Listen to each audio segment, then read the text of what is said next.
Questions हैं। ये board में आए हुए क्वेश्चंस हैं, आने की संभावनाएं भी हैं। तो अंशांक से हमने उठाकर इनको हमने दिया है।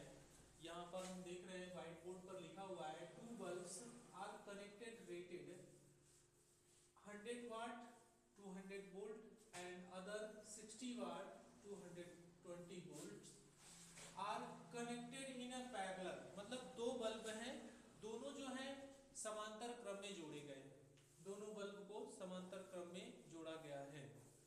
और यहां से to an electric supply of 220 watt current drawn in main supply, find the resistance of each bulb. प्रत्येक बल्ब में आपको रेजिस्टेंस निकालना है कितना होगा।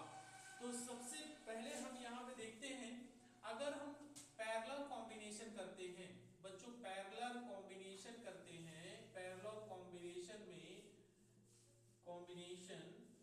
ये क्या होता है, करंट जो होती है डिफरेंट होती है और वोल्टेज क्या होता है दोनों में सेम रहता है। करंट जो होती है दोनों में डिफरेंट अलग अलग होती है, बट वोल्टेज दोनों में क्या होता है, सेम होता है। तो यहां से हम सबसे पहले ये कर लें कि इसमें ये जो सप्लाई जा रही है P बराबर होता है VI, ये होता है, और I इक्वल टू होता है P बाई V।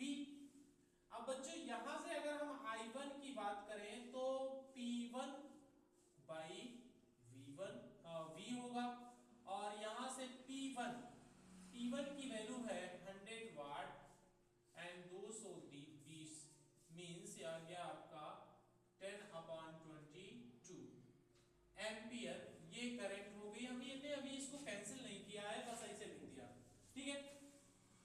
सेकंड में चलते हैं, I2 करंट जो फ्लो हो रही है दूसरे बल्ब में, तो यहां पर जो है 60 वाट है और 220 यानी ये हो गया 6/22 एम्पियर। इसमें भी करंट आ गई बच्चों।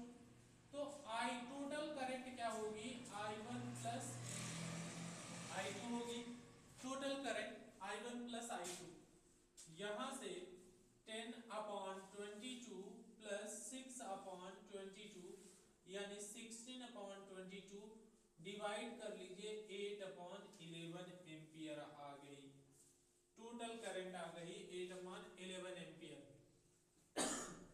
तो टोटल रेजिस्टेंस की बात कर ले बच्चों, यहां पर अगर हम रेजिस्टेंस की बात करें R1 बराबर होता है, अगर R1 बराबर ये कह रहा है टोटल करंट हमने दिखा दिया, what is the current drawn main supply में कितनी करंट आएगी, तो टोटल करंट आपकी आ गई मेन सप्लाई में 8/11 एम्पियर। अब अगर हम यहां पर R1 की बात करें तो हमारे पास P इक्वल टू होता है V²/R। अब यहां R1 निकलेगी V²/P1 और ये V की वैल्यू यहां पे देख लीजिए बच्चों 220 का स्क्वायर डिवाइड बाई 100, और यहां से आ गया आपको, अगर जैसे ये करते हैं तो 220 डिवाइड बाई 100 यानी ये 0 और एक 0 कैंसिल आउट हो जाएंगे। R1 की वैल्यू आ जाएगी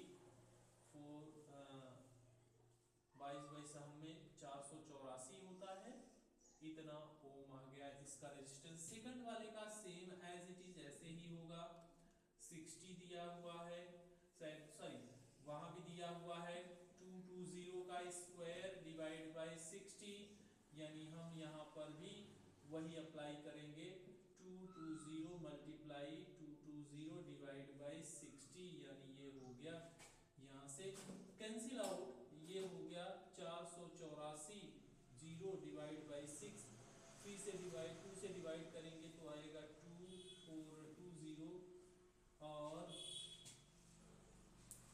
अपॉन क्या आ जाएगा 3। अब ये R2 की वैल्यू आ गई बच्चों। अब अगर हम इसको कैंसिल करते हैं तो 3 8 जा 24 आएगा, 3 8 जा 24, R1 की वैल्यू आ गई 484 ओम एंड R2 की वैल्यू आ गई 806.66 ये दोनों की वैल्यू आ गई।